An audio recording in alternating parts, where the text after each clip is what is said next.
Hey gang, Sally here. Hope you're having an amazing and fascinating day. I know I am. Thank you so much for being here. I am sharing this intro with you from my reclining couch with my leg propped up as I'm recovering from my broken foot. Sorry about the terrible lighting. It's coming in through my fan and really kind of, I don't know, makes me look like I got a sunburn. We were all just sitting outside enjoying some pizza. Actually, I'm enjoying my pizza later today. Um, but just came back in and I wanted to get this video out for y'all. So first of all, I got a new shirt. Let me know what you think down in the comments below. I like it pretty well. Um, Today's video is a cooking video, and it's kind of kicking it old school in a couple of different ways. First of all, I recorded this almost a year ago, I think. I just came across it. It's like, oh, I didn't do that one yet. And secondly, it is a recipe that comes from a pretty old cookbook, like 80 plus years. So the original cookbook that I saw it in was from the Presto Pressure Cooker cookbook, from the pressure canner that I bought, which it was a 1941 canner, came with the cookbook. Um, I bought it in, I think, like 1985 or probably 1986, I think.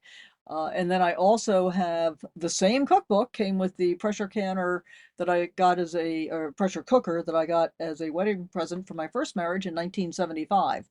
So I have the 1975 version of the cookbook on my computer. And the thing that we're making today is called Porcupine Meatballs Deluxe. And I think what makes it deluxe is that it comes with a sauce rather than just the meatballs themselves. But to me, the whole Presto pressure cooker canning and pressure cooker history is pretty fascinating. They've been in business since 1905. And I remember when I bought my pressure canner, I bought it at an auction and I wasn't sure it came with a pressure gauge, and I wasn't sure if that was calibrated correctly or not. I was a little bit afraid to use the pressure canner, as many people were, because people did have pressure cookers explode on the stove top back in the day from improper use. So I was a little concerned about the pressure regulator, and I knew that the sealing ring was really kind of worn out. So I contacted National Presto Industries in Eau Claire, Wisconsin, which is where they've been since 1905. And I asked them about getting my pressure regulator tested and calibrated, and could I get a new sealing ring? And they said I had a very rare pressure canner, which I no longer have, since there's no room to store it in here. It was 41 quarts. So the thing was like, this big around. Well, you can't really see. Uh, at least a foot and a half around and about more than you can see tall. It was huge. But I would make like spaghetti sauce and stuff like that for huge crowds of people at like church events and stuff like that. Anyway, they sent me at no charge a new sealing ring when they sent back my now recalibrated pressure regulator, and they sent me the cookbook that would have come with that pressure canner when it was when it was originally made in 1941, all of which I thought was very cool. At any rate, I hope you enjoy this video and consider making porcupine meatballs. It's an old school thing, and yeah, maybe you'll like it. And as always, I like you being here to watch my videos, so thank you so much for that. As I always say, if you haven't already, please do consider subscribing. If you think you are, double check to make sure. Leave a comment, you know, consider sharing the video if you got something out of it, because that really helps a lot as well. And yeah, we're going to roll the intro and we'll see you on the other side. Thanks for being here. Wake up with the sun in our eyes. Sally forth, no need for goodbyes. Journey calls, let's roll the dice. Every mile a new surprise. All right, let's start over here on the vegetable side. I've got a big red onion that I've just cut in half and sliced. I've got a bell pepper I sliced up, and I've got a couple of stalks of celery that I've sliced up. And then for the meatball, and that's just going to be part of the sauce. For the meatballs themselves, I think that's what makes it deluxe. For the meatballs themselves, I've got half a cup of wild rice blend, because that's what I happen to have. I'm guessing you can use whatever kind of rice you want to. If you're using brown rice alone, probably need to increase the cooking time a little bit. We're going to see what happens with the wild rice blend, but I think it'll be fine. I've got a pound of grass-fed organic ground beef.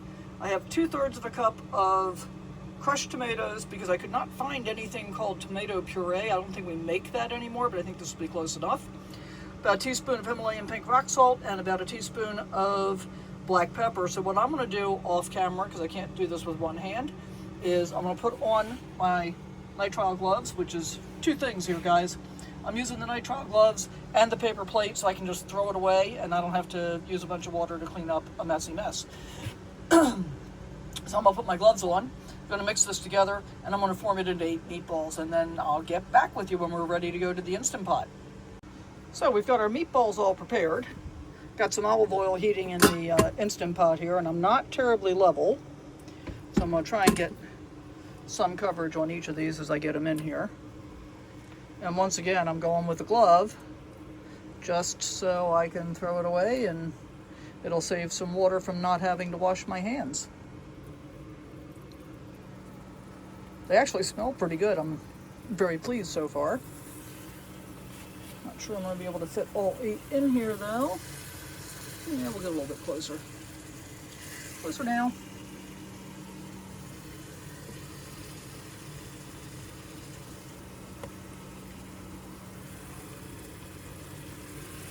Okay, got them all in. So here's what happens. I'm going to brown them on all sides, and then basically it's just dump and run from that point. Got my vegetables chopped up. They're going to go in.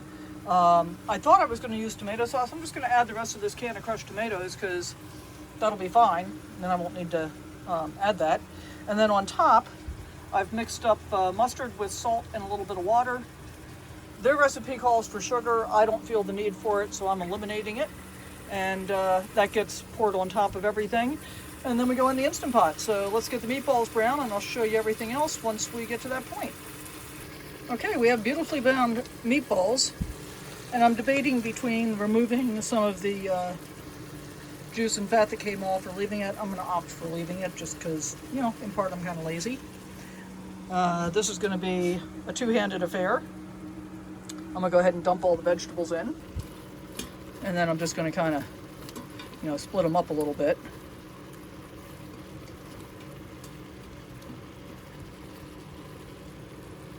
Okay. And then the crushed tomatoes.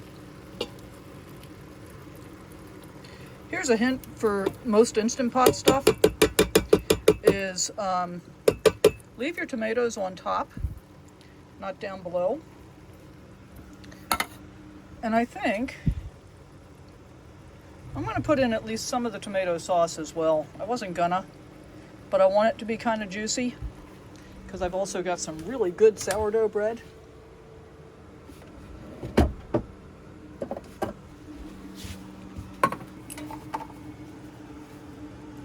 don't think I'm going to put the whole thing in, but we'll see.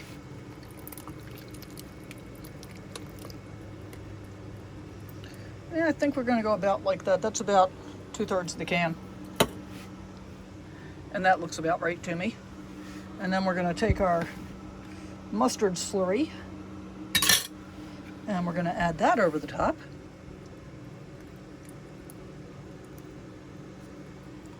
Just like that. By the way, the recipe actually calls for dried mustard, but I don't have any. So I used horseradish mustard instead, which I didn't completely mix up.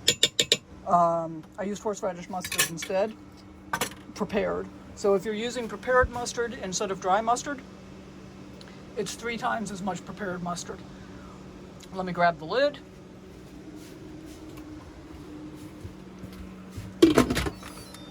And we're going to put the lid on, and we're going to set this for 8 minutes.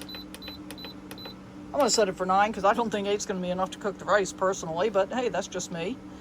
So that's going to go for 9 minutes, and then I'm going to let it natural release for about 10. And then we'll do a quick release on the rest of it. So we'll check back and see what we got when it's all done. Well, here's our first look, and I got to tell you, it smells really good. And as I was smelling it, I realized that I would have considered, and I'll do this the next time, adding pineapple. I think that would be really good. So here's what the meatballs look like. Oops, that one's coming apart a little bit. But looks like it's thoroughly cooked, so I think we're okay. I'm going to dish this up and do a taste test. So here we go. It tastes really good. I think it probably could have used another minute or two on the rice. And I set it at 9 minutes and let it natural release for almost 20. So do with that what you like. But I really recommend the recipe. And next time I do this, I'm going to add some pineapple because I think that would be awesome.